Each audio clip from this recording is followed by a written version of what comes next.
ভাই ও বোনেরা, একটু থামুন।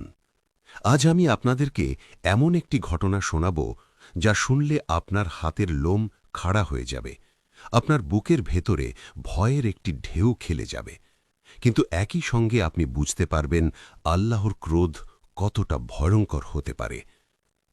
আচ্ছা বলুন তো, ইতিহাসে এমন কোনো ঘটনা কি আছে যেখানে সরাসরি মানুষকে পশুতে পরিণত করা হয়েছিল?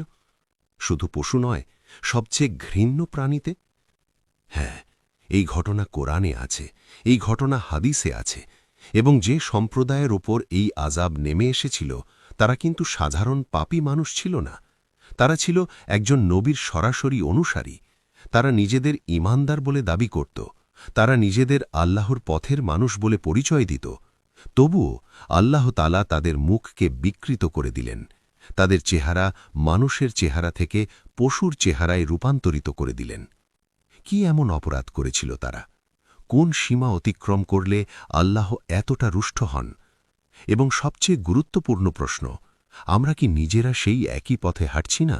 উল হাল উনাব্বিউকুম বিশাররিম মিন যালিকা মাসুবাতান ইনদাল্লাহি মান লা'নাহুল্লাহু ওয়া গাযিবা আলাইহি ওয়া জা'আলা মিনহুমুল কিরাদাতা ওয়াল খানাযীরা।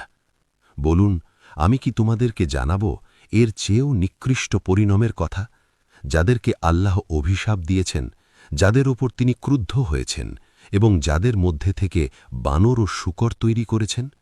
সূরা আল মাইদা। আজকের এই পুরো ভিডিওতে আমরা এই আয়াতের পেছনের ঘটনা জানব। এই কাহিনী শুরু হয় অনেক অনেক আগে, নূহ আলাইহিওয়াসাল্লামের মহাপ্লাবনের বহু যুগ পরে। শুরু হয় একটি পবিত্র পরিবারের গল্প দিয়ে, শেষ হয় ইতিহাসের সবচেয়ে ভয়ঙ্কর আযাবের বিবরণ দিয়ে। তাহলে চলুন শুরু করা যাক। বিসমিল্লাহ। ভিডিওটি শেষ পর্যন্ত দেখুন, কারণ শেষে এমন একটি শিক্ষা আছে যা আপনার জীবন পাল্টে দিতে পারে। আর এখনই লাইক ও সাবস্ক্রাইব করুন, যাতে এই জ্ঞান আপনার কাছের মানুষদের কাছেও পৌঁছয়। ভাই ও বোনেরা, এই কাহিনী জানতে হলে আমাদেরকে ফিরে যেতে হবে সেই যুগে যখন বাইতুল মুকাদ্দাস ছিল ইবাদতের কেন্দ্র, যখন নবীদের ধারাবাহিকতা তখনও অব্যাহত ছিল। সেই সময়টা ছিল জাকারিয়া আলাইহি ওয়াসাল্লামের যুগ। এই সময়ে দুজন অসাধারণ মহিলা ছিলেন, ইলাশা এবং হান্না। ইলাশা ছিলেন নবী জাকারিয়া আলাইহি ওয়াসাল্লামের সম্মানিতা স্ত্রী, আর হান্না ছিলেন ইমরানের স্ত্রী। এই দুই বোন পরস্পরের পরিবার হিসেবে ঘনিষ্ঠভাবে যুক্ত ছিলেন। হান্নার স্বামী ইমরান ছিলেন তৎকালীন সময়ের এমন একজন মানুষ যার সম্পর্কে স্বয়ং মহান আল্লাহ তাআলা পবিত্র কুরআনে ঘোষণা করেছেন, ইন্নাল্লাহা আস্তাফা আদামা ওয়া নূহান ওয়া আলা ইব্রাহিমা ওয়া আলা ইমরানা আলাল আলামিন। নিশ্চয়ই আল্লাহ তাআলা আদম, নূহ, ইব্রাহিমের বংশ এবং ইমরানের বংশকে সমগ্র বিশ্বের ওপর মনোনীত করেছেন। সূরা আলে ইমরান। ভাবুন একবার, আল্লাহ কুরআনে সরাসরি নাম ধরে যে পরিবারের কথা উল্লেখ করেছেন, সেই পরিবারের কথা আমরা আলোচনা করছি। এটা কোনো সাধারণ পরিবার নয়। ইমরান ও হান্না দীর্ঘদিন একসাথে জীবন কাটাচ্ছিলেন। তাদের জীবনে একটাই কষ্ট ছিল, তাদের কোনো সন্তান হচ্ছিল না। বছরের পর বছর কেটে যাচ্ছিল, কিন্তু কোল জোড়ানো সন্তানের মুখ দেখার সৌভাগ্য তাদের হচ্ছিল না। একদিন হান্না গৃহকর্মে ব্যস্ত ছিলেন। হঠাৎ তার দৃষ্টি পড়ল একটি দৃশ্যের দিকে। একটি পাখি তার ছোট্ট বাচ্চাকে অত্যন্ত মমতা দিয়ে খাইয়ে দিচ্ছে। বাচ্চা পাখিটি মুখ খুলছে, মা পাখি খাবার দিচ্ছে। এই নিতান্ত সাধারণ একটি দৃশ্য হান্নার বুকে এক তীব্র ঝড় তুলে দিল। তার চোখে পানি এসে গেল। তিনি মনে মনে ভাবলেন, আমিও কি কোনোদিন এভাবে আমার সন্তানকে আদর করতে পারব? সেই মুহূর্তেই হান্না তার উভয় হাত তুলে আল্লাহর দরবারে প্রার্থনা শুরু করলেন, এবং সেই প্রার্থনার সাথে সাথে তিনি একটি মানতও করলেন। হান্না বললেন, হে আমার রব, আপনার কাছে আকুল আবেদন করছি, আপনি যদি আমাকে একটি সন্তান দান করেন, তাহলে সেই সন্তানকে আমি আপনার জন্য উৎসর্গ করে দেব। সে বাইতুল মুকাদ্দাসের খেদমতে নিজের জীবন উৎসর্গ করবে। রব্বি ইন্নি নাজারতু লাকা মা ফি বাতনি মুহাররারান ফাতাকাব্বাল মিন্নি ইন্নাকা আনতাস সামিউল আলিম। হে আমার রব, আমার গর্ভে যা আছে তাকে আমি সম্পূর্ণরূপে তোমার উদ্দেশ্যে মুক্ত করে মানত করলাম, অতএব তুমি আমার পক্ষ থেকে তাকে কবুল করো। নিশ্চয়ই তুমি সর্বশ্রোতা ও সর্বজ্ঞ। সূরা আলে ইমরান। মহান আল্লাহ তাআলা হান্নার এই আকুল প্রার্থনা কবুল করলেন। কিছুদিনের মধ্যেই হান্না গর্ভবতী হলেন। পরিবারে আনন্দের বন্যা বয়ে গেল। কিন্তু দুর্ভাগ্যের বিষয়, সন্তান প্রসবের আগেই ইমরান মৃত্যুবরণ করলেন। বিধবা হান্না তখন অন্তঃস্থতা, তবু তিনি ভেঙে পড়লেন না। তিনি জানতেন আল্লাহ তাআলা তার সাথে আছেন। কষ্টের মাঝেও আল্লাহর উপর ভরসা রাখলে তিনি একা ফেলে রাখেন না। হান্না স্বামীহারা হলেও তার দোয়া বৃথা যায়নি। সন্তান প্রসবের দিন এল। হান্না অনুভব করলেন একটি ফুটফুটে সন্তান পৃথিবীতে এসেছে। কিন্তু যখন দেখলেন কন্যা সন্তান, তখন তার মনে একটু উদ্বেগ দেখা দিল। কারণ সেই যুগের প্রচলন অনুযায়ী বাইতুল মুকাদ্দাসের সেবায় শুধুমাত্র পুত্র সন্তানকেই উৎসর্গ করার নিয়ম ছিল। হান্না মহান আল্লাহ তাআলার দরবারে আবার কথা বললেন, রব্বি ইন্নি ওয়াদাআতুহা উনসা ওয়াল্লাহু আ'লামু বিমা ওয়াদাআত ওয়ালাইসা আয-যাকারু কাল উনসা ওয়া ইন্নি সাম্মাইতুহা মারইয়াম। হে আমার রব, আমি কন্যা প্রসব করেছি, অথচ আল্লাহ ভালোভাবে জানেন সে কি প্রসব করেছে। পুত্র কখনো কন্যার মতো নয়। আমি তার নাম রাখলাম মারিয়াম। মারিয়াম শব্দের অর্থ হল আল্লাহর একনিষ্ঠ সেবিকা বা মহান আল্লাহর দাসী। কি অসাধারণ নাম! এই নামের মধ্যেই লুকিয়ে আছে একটি সম্পূর্ণ জীবনের পথ চলার দিক নির্দেশনা। হান্না আরও দোয়া করলেন, ওয়া ইন্নী ওয়াইজুহা বিকা ওয়া যুররিয়্যাতাহা মিনাশ শাইতানির রাজীম। এবং আমি তাকে ও তার ভবিষ্যৎ বংশধরকে অভিশপ্ত শয়তান থেকে রক্ষার জন্য আপনার কাছে সুপর্দ করছি। নবী সাল্লাল্লাহু আলাইহি ওয়াসাল্লাম একটি হাদিসে বলেছেন, যখন কোনো শিশু পৃথিবীতে জন্ম নেয়, শয়তান তাকে স্পর্শ করে এবং সেই কারণে শিশু কাঁদে। কিন্তু মারিয়াম আলাইহাসসালাম এবং তার পুত্র ঈসা আলাইহিসসালাম এই দুজনকে শয়তান স্পর্শ করতে পারেনি, কারণ হান্নার সেই দোয়া আল্লাহ কবুল করেছিলেন। সময়ের পরিক্রমায় মারিয়াম আলাইহাসসালাম বড় হতে লাগলেন। যখন বাইতুল মুকাদ্দাসে পাঠানোর বয়স হল, তখন শহর জুড়ে একটি বড় প্রশ্ন দেখা দিল, এই পবিত্র কন্যার অভিভাবকত্ব কে নেবে? কারণ তিনি আল্লাহর রাস্তায় উৎসর্গকৃতা, তাই তার খাদ্য, শিক্ষা ও নিরাপত্তার দায়িত্ব নেওয়া ছিল অত্যন্ত সম্মানের। শহরের প্রতিটি সম্মানিত ব্যক্তি এগিয়ে আসলেন। সবাই চাইছিলেন এই দায়িত্ব তার কাঁধে পড়ুক। কিন্তু কাউকে না কাউকে তো বেছে নিতে হবে। তখন একটি অভূতপূর্ব পদ্ধতির সিদ্ধান্ত হল, লটারির পদ্ধতি। সকলে তাদের কলম একটি নদীতে ভাসিয়ে দেবেন। যার কলম স্রোতের বিপরীতে ভেসে উঠবে বা দাঁড়িয়ে থাকবে, সেই ব্যক্তি মারিয়ামের অভিভাবক হবেন। জাকারিয়া আলাইহিসসালাম বললেন, মারিয়ামের সাথে আমার আত্মীয়তার সম্পর্ক রয়েছে, তাই আমি সবচেয়ে বেশি এই দায়িত্বের হকদার। কিন্তু শহরবাসী মানলেন না। লটারি হল। প্রথমবারে লটারিতে জাকারিয়া আলাইহিসসালাম নির্বাচিত হলেন। শহরবাসী সন্দেহ করলেন। আবার লটারি হল। আবারও জাকারিয়া আলাইহিসসালাম। তৃতীয়বারেও, চতুর্থবারেও। যতবারই লটারি হল, ততবারই আল্লাহর ইচ্ছায় জাকারিয়া আলাইহিসসালামের কলম নির্বাচিত হল। যালিকা মিন আম্বাইল গাইবি নুহিহি ইলাইকা ওয়ামা কুনতা লাদাইহিম ইয ইলকুনা আকলামাহুম আইয়ুহুম ইয়াকফুল মারিয়াম। এটা গায়েবের সংবাদ, যা আমি তোমার কাছে ওহীর মাধ্যমে পাঠাচ্ছি। তুমি তাদের কাছে ছিলে না যখন তারা তাদের কলমগুলো নিক্ষেপ করছিল, কে মারিয়ামের ভার নেবে। এইভাবে আল্লাহর বিশেষ ব্যবস্থায় জাকারিয়া আলাইহিসসালাম মারিয়ামের অভিভাবক হলেন। বাইতুল মুকাদ্দাসে মারিয়ামের জন্য একটি বিশেষ কক্ষ বা মেহরাব নির্মিত হল।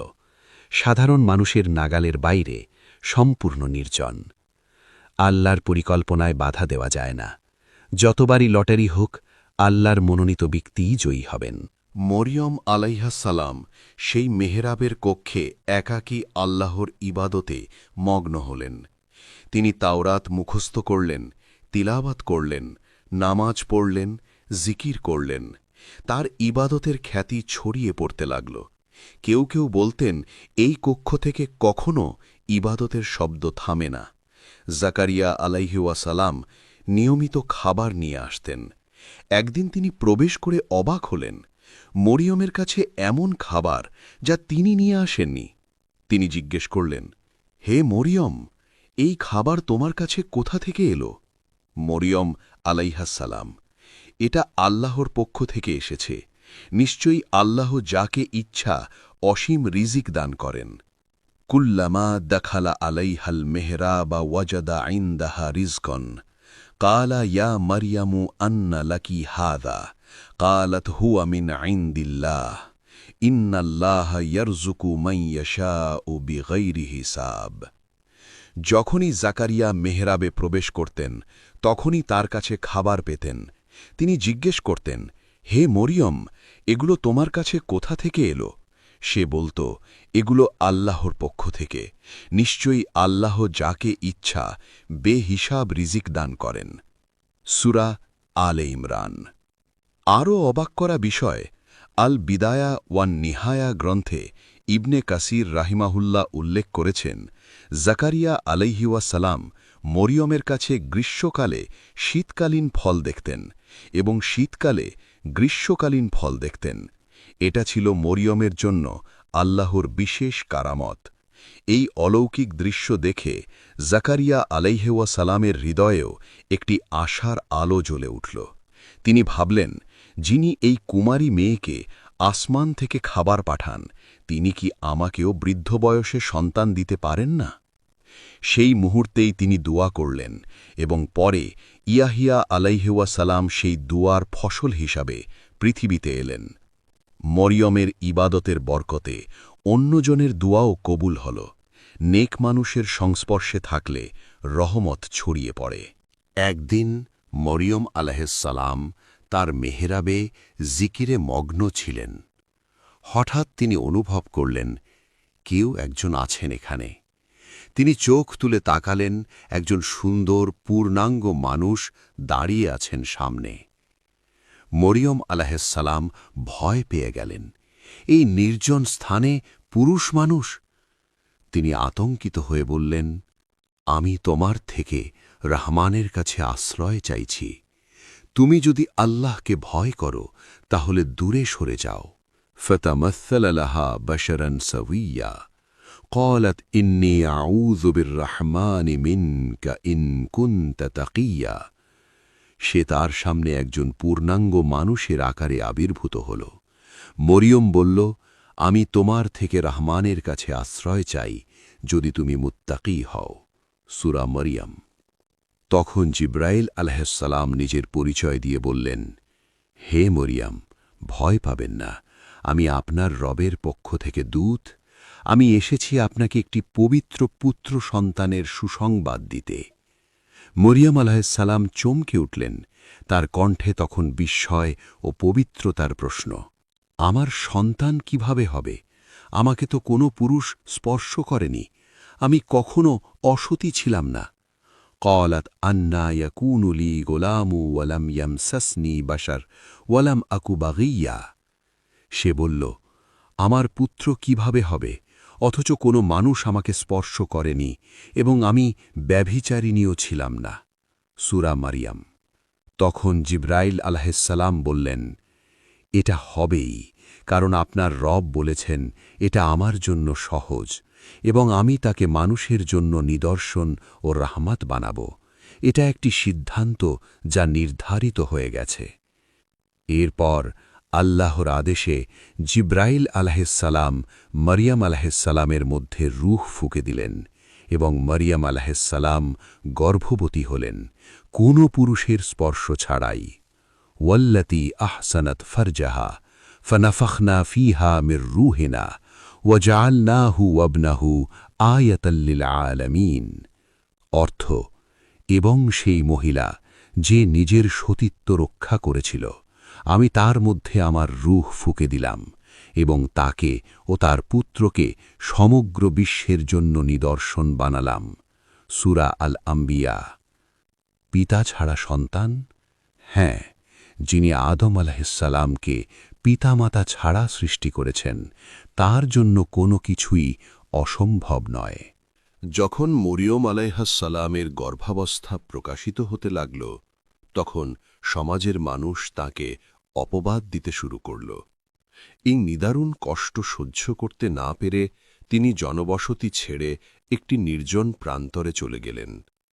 প্রসব বেদনা শুরু হল একটি শুষ্ক খেজুর গাছের নিচে।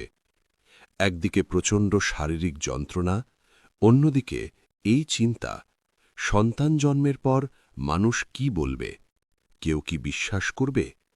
এই দ্বিমুখী কষ্টে মরিয়ম আলাইহাসসালাম বললেন, ইয়া লাইতানি মিত্তু ক্বাবলা হাযা ওয়া কুনতু নাসিয়াম মানসিয়া।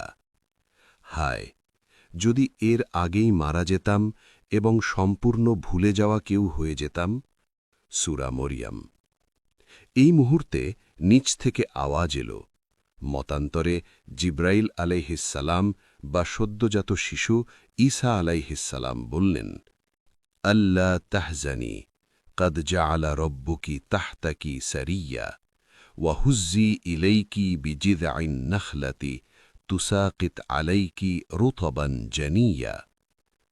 দুঃখ করো না, তোমার রব তোমার নিচে একটি ঝর্ণা সৃষ্টি করেছেন এবং খেজুর গাছের কাণ্ড ধরে নাড়াও, তোমার উপর তাজা পাকা খেজুর পড়বে। সূরা মারিয়াম। শুষ্ক গাছে পাকা খেজুর, নির্জন মরুভূমিতে ঝর্ণা। আল্লাহ তার প্রিয় বান্দিকে একা ফেলে রাখেননি।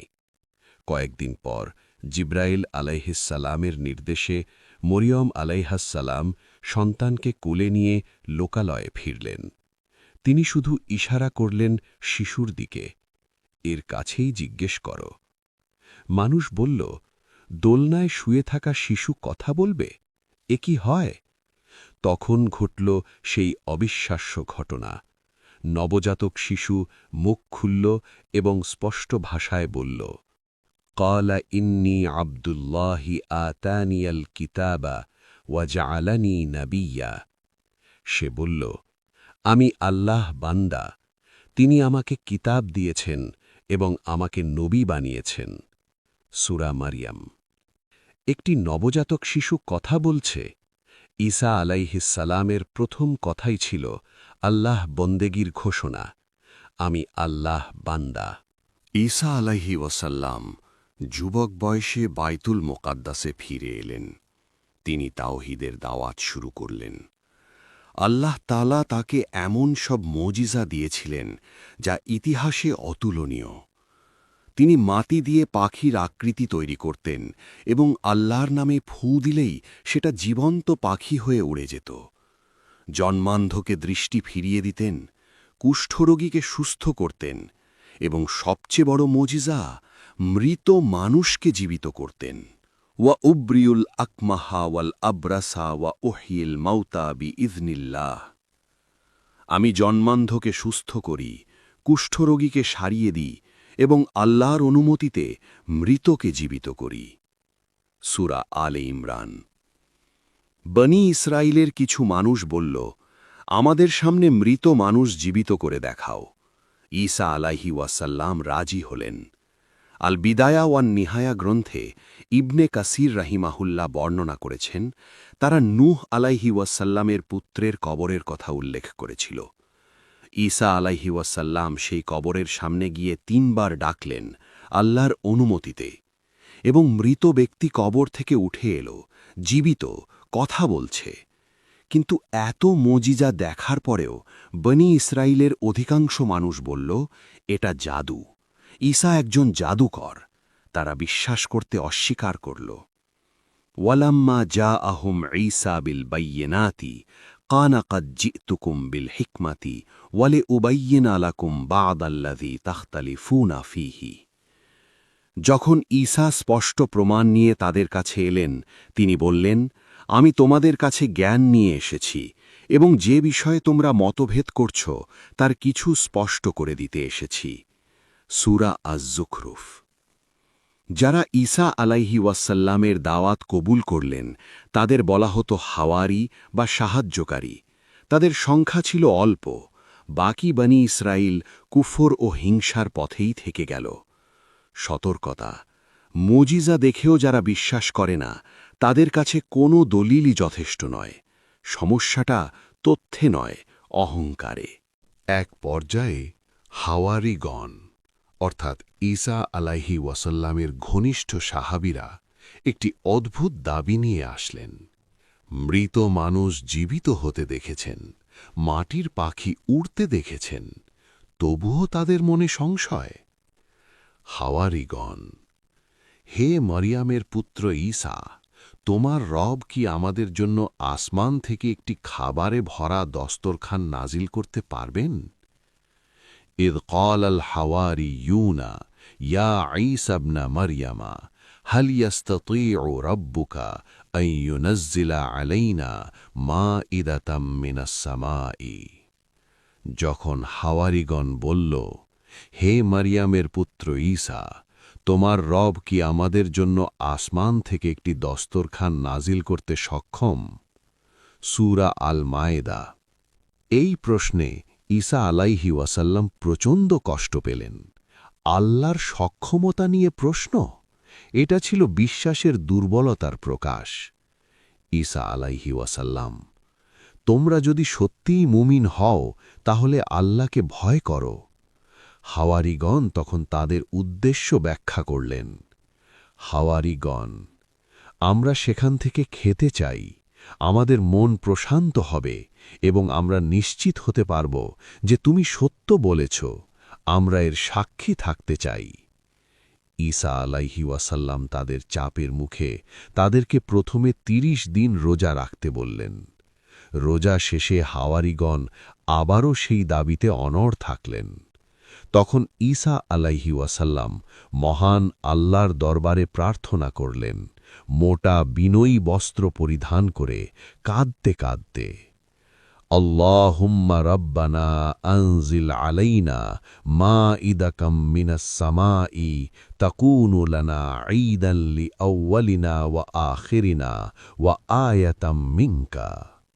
হে আল্লাহ, আমাদের রব, আমাদের জন্য আসমান থেকে একটি দস্তরখান নাজিল করুন, যা আমাদের প্রথম ও শেষ সকলের জন্য উৎসব হবে এবং আপনার পক্ষ থেকে একটি নিদর্শন হবে। সূরা আল মায়েদা। তখন মহান আল্লাহ তাআলা উত্তর দিলেন এবং সেই উত্তরে ছিল একটি ভয়ঙ্কর সতর্কবার্তা। قال الله إني منزلها عليكم فمن كفر بعد منكم فإني أعذبه عذابا لا أعذبه أحدا من العالمين। আল্লাহ বললেন, আমি অবশ্যই তা নাজিল করব, কিন্তু এরপর তোমাদের মধ্যে যে কুফরি করবে আমি তাকে এমন শাস্তি দেব যা সমগ্র বিশ্বের আর কাউকে দেইনি। সূরা আল মায়েদা। আল্লাহ দস্তরখান নাজিল করতে রাজি হলেন, কিন্তু সাথে দিলেন ভয়ঙ্কর সতর্কবার্তা। যে নিয়ামত দেখার পরেও কুফরি করবে তার জন্য অপেক্ষা করছে অকল্পনীয় শাস্তি। এবার মহান আল্লাহ তাআলার অনুগ্রহ প্রকাশিত হল।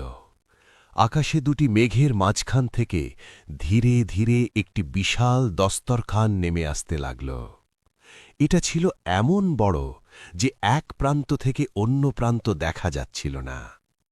ঈসা আলাইহি ওয়াসাল্লাম সেই মুহূর্তে আবারও প্রার্থনা করলেন, হে আমার রব, এই দস্তরখানকে অভিশাপ নয়, শান্তি ও বরকত বানিয়ে দিন। দস্তরখান মাটিতে নামল। সেখানে ছিল এমন সব খাবার যা দুনিয়ার মানুষ আগে কোনোদিন দেখেনি। জান্নাতি সুঘ্রাণ, অভূতপূর্ব স্বাদ। আল বিদায়া ওয়ান নিহায়া গ্রন্থে আছে, এই দস্তরখানের খাবার খেলে যে কোনো রোগ সেরে যেত। ঈসা আলাইহি ওয়াসাল্লাম দরিদ্র ও অসহায় হাওয়ারিগণকে ডেকে বললেন, তোমরা প্রাণ ভরে খাও, আর মনে রেখো, এই খাবার থেকে কিছু সঙ্গে নিয়ে যাবে না আর পরের জন্য জমা করবে না। হাজার হাজার মানুষ খেল তৃপ্তি সহকারে। এই দস্তরখান প্রতিদিন নামত এবং সবাই খেক। ধীরে ধীরে হাওয়ারিগণের সংখ্যা প্রায় ৭,০০০-এ পৌঁছাল। কিন্তু তারপর একদিন হাওয়ারিগণ অবাক হয়ে ঈসা আলাইহিওয়াসাল্লামের কাছে গেলেন। হে ঈসা, দস্তরখান আজ কোথায়? ঈসা আলাইহিওয়াসাল্লাম বললেন, তোমাদের মধ্যে কেউ একজন বিশ্বাসঘাতকতা করেছে। প্রথমে সবাই অস্বীকার করল, তারপর চাপের মুখে একজন স্বীকার করল। সে পরে খাবে বলে কিছুটা খাবার সরিয়ে রেখেছিল, আল্লাহর নির্দেশ লঙ্ঘন করেছিল। এই বিশ্বাসঘাতকতার পর দস্তরখান আর কোনো দিন ফিরে আসেনি, এবং তখন থেকেই শুরু হল এমন ঘটনা যা ইতিহাসের সবচেয়ে ভয়ঙ্কর ঐশী শাস্তিগুলোর একটি। আল্লাহর নিয়ামত ফিরিয়ে নিতে একটি অবাধ্যতাই যথেষ্ট।